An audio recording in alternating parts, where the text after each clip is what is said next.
How do you break free from a trauma bond with a narcissist? My ex-husband used to shower me with love and apologies after we get in a fight, only to return to being critical and cold shortly after.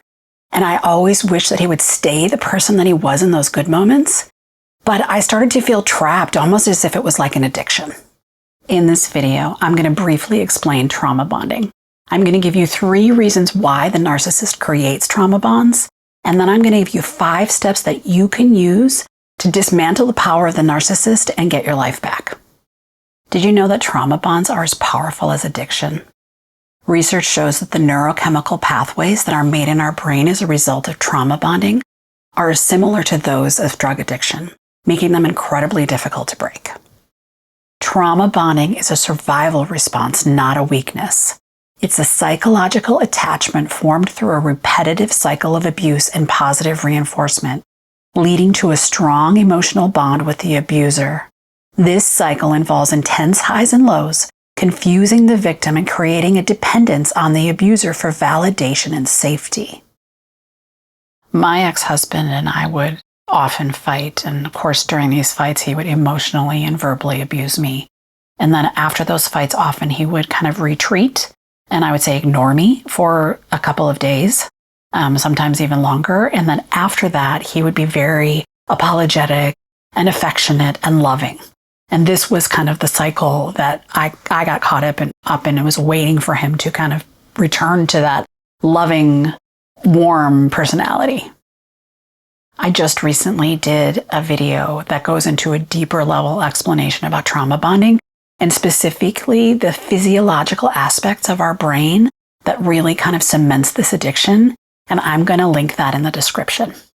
Hi, I'm Kristen. Years ago, I left a toxic marriage. And it took me getting out of that marriage to realize that I was repeating the cycles of emotional and abuse and neglect from my childhood in that marriage. And after that, leaving that marriage, I ended up with anxiety, depression, PTSD, an anxious attachment style, and codependence. And now I've largely healed from all of these things. And now I'm combining my personal experience with over 30 years of professional experience as a registered nurse and nurse educator to teach you the things that I've learned to help you heal too. If you're a survivor of emotional abuse and neglect or toxic relationships, you likely have a lot of healing to do. And I've created a mental health resource guide that contains information about all of the things that I've done over the past several years to heal myself. And I want to share that information with you. So there's a link in the description, and if you click it, I will send it to you for free. So why do narcissists create trauma bonds? They do it to maintain control. This cycle of abuse and affection keeps the victim off balance, which makes them easier to control. It starts eroding at their self-esteem. And then that makes the victim look towards the narcissist for validation and to lift their self-esteem. And they become dependent on the narcissist for this. My ex-husband used to criticize me quite a bit about my looks, my physical, my body and my weight and things like that. And he would kind of wrap it up in the package of humor and making jokes about it. But I really know, and I used to laugh at it actually, but now in retrospect, I realized that he was doing it to control me. The second reason is that they do it to ensure supply. So by controlling the other person, by making the other person dependent on them emotionally, then they constantly have someone that they have the ability to manipulate and control. And this makes them feel powerful, and this fulfills their self-esteem. By criticizing me, my ex-partner would basically create the situation where I didn't feel worthy of, I didn't feel good enough for anyone else to want to be with me, so that it kept me wanting to stay with him. And that was one of the ways that he, ensured his supply. He cemented my being there to kind of feed his ego. And third, they do it to isolate the victim. Being in a situation, of abuse like this makes it more likely that you're going to want to just stay away from other people because you don't want them to witness it. You don't want them to, we don't ever want to make other people feel uncomfortable. And so we end up isolating. And this is really kind of done with intention, because that allows the narcissist to control us even more. And if we're isolated, we're far less likely to reach out for help when we need it. My ex-husband was a real charmer, and so it really came as a big surprise to my family when I left him.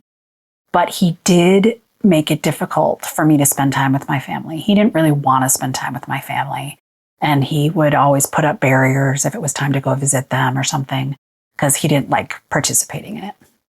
If you have a narcissist that is working so hard to control you and isolate you, what are you going to do to break free? Before I go into the 5 steps that you can use to break free, I want to just emphasize that your safety comes first. So depending on your situation, if you feel that you might be at risk or in any sort of danger, I'm giving you information about the National Domestic Abuse Hotline. And it's really important that you reach out to them if you're feeling like you're not safe. I did this before I left my husband, and it gave me so many great ideas about how to ensure my safety and what to do next. And so I recommend that you reach out and use this information if you at all feel unsafe. Step number 1 is acknowledging the bond.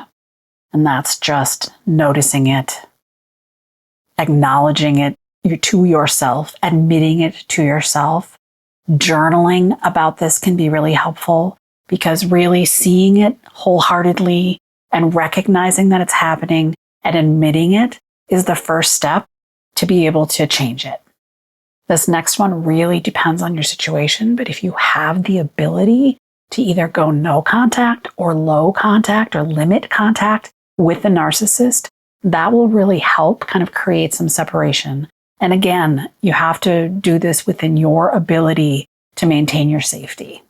If you're not living with the narcissist, you might have the ability to go no contact. If you're still living with the narcissist, you may have to go more with a modified contact plan where you're, limiting conversations to things that are absolutely necessary and limiting engaging in conflict and fights and things like that. One of the ways that you can minimize contact or reduce contact is by doing gray rocking. And this means basically keeping all of your communication with the narcissist very neutral, very businesslike, not emotional, basically being kind of rather uninteresting. The next step is to rebuild your identity. Start doing things for yourself. Connect with friends, explore hobbies, do self-care rituals, any sort of things that you can do to get back in touch with yourself. The next step is to seek support. This can be through individual therapy. This might be spending more time with friends, or there are also support groups available for survivors of narcissistic abuse, and I'm going to be linking those in the description. And the last step is to practice self-compassion. It's really important that you are super gentle on yourself while you're going through a time like this, because you've been taken down and abused and criticized by the narcissist. It's going to take you a while to rebuild that self-esteem, and you need to be really gentle with yourself through this, because healing is not a linear process. I think we always think about, we want healing to be kind of a straight line that goes up, and it's really much more of a jagged line. We might be making some progress and then we fall down, and then we make a little bit more progress and we fall back down. So healing is definitely not linear, and you want to be very gentle on yourself and loving to yourself through this process.